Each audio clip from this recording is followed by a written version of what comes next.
August 2025, InnerPlant hosted a technology demonstration field day in Perry, Iowa that took guests through the 2030 growing season with a walking tour featuring demonstrations representing a different day in the future season. Each stop on the tour showcased a specific aspect of how InnerPlant's technology will shape the future of agriculture. This special Croptastic series of episodes is designed to tell the story of that day and share the demonstrations with a wider audience. This episode features Brandon Rasmussen, InnerPlant's remote sensing engineer, demonstrating recent detections of the InnerPlant signal from satellite and its implications for informing crop management decisions at scale.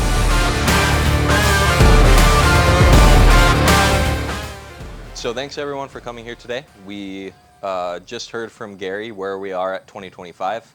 My name is Brandon Rasmussen. I'm a remote sensing engineer here at InnerPlant, and my job is to bring you into the future of 2030.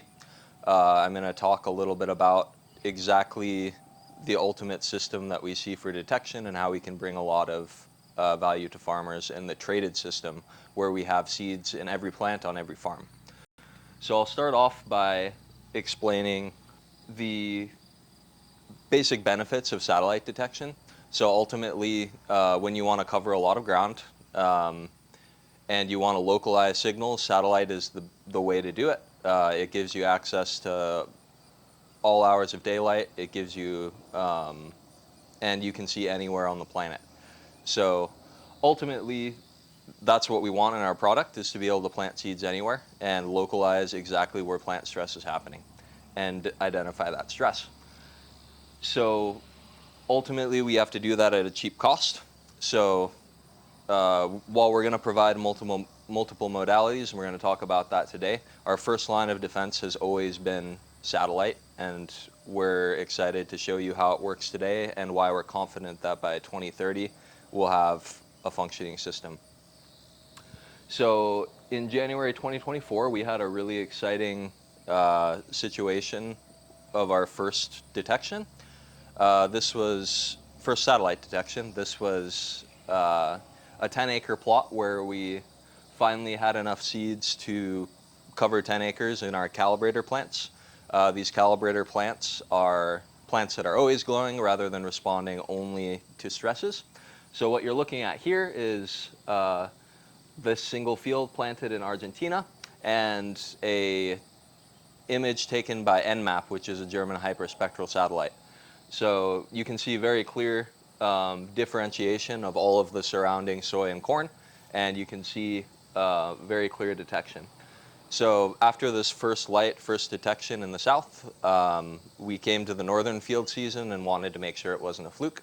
So we replicated the design in North Dakota. So in the image on the right, you can see another 10-acre field. So basically same design, different growing conditions, different atmospheric conditions, and the same signal, which was a great replication of what we did in Argentina. But ultimately, we wanted to do a lot more in the summer of 2024. We wanted to push the bounds of what we could do with current satellites, and we had two kind of major projects going on. So ultimately, the two main projects where we had a lot of learnings were in Missouri and Iowa. So if you look here on the right, you can see a 40-acre field, and there's various different target sizes where we were essentially trying to find out when is the earliest that we can detect our signal. So by using smaller and smaller target sizes, it simulates a weaker signal, which tells us basically how little canopy cover can we actually detect our fluorescence. In this case, we have targets ranging from 60 meters all the way down to 15 meters. And you can see in the fluorescence image, the 60 and 30 meters are very clearly imaged, and the 10-acre plot is also very obvious.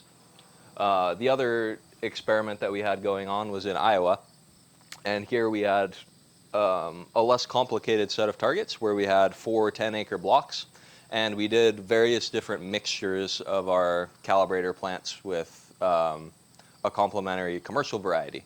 So another way of reducing the fluorescence signal and seeing when is the earliest that we're able to actually detect this fluorescence in the season. Obviously important because the critical time for detection is often prior to full canopy cover in the V5 to early R stages.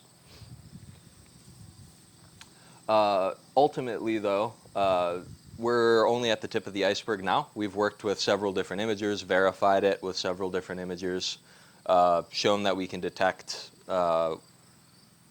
before full canopy cover. But this is the tip of the iceberg. As the data set continues to build, more and more hyperspectral constellations are launching. We're getting more and more imagery, and this is only going to increase our capabilities for detecting weaker signals and ultimately being able to tell farmers that their fields are infected earlier in the season. So let's move back to 2030 to the actual full traded system that we've been discussing. So in this case, we have a farmer has an entire field of inner soy, and he gets his passive notification that his fluorescence has been detected in his field. In this case, we think it's a white mold infection, and what the John Deere ecosystem allows us to do is bring that alert directly to the farmer.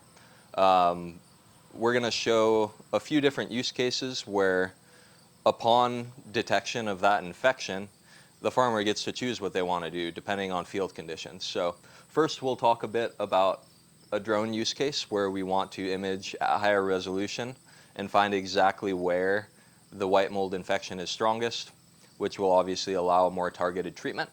And then we will go to the highest resolution case where we have a See and Spray tractor that is capable of detecting our system.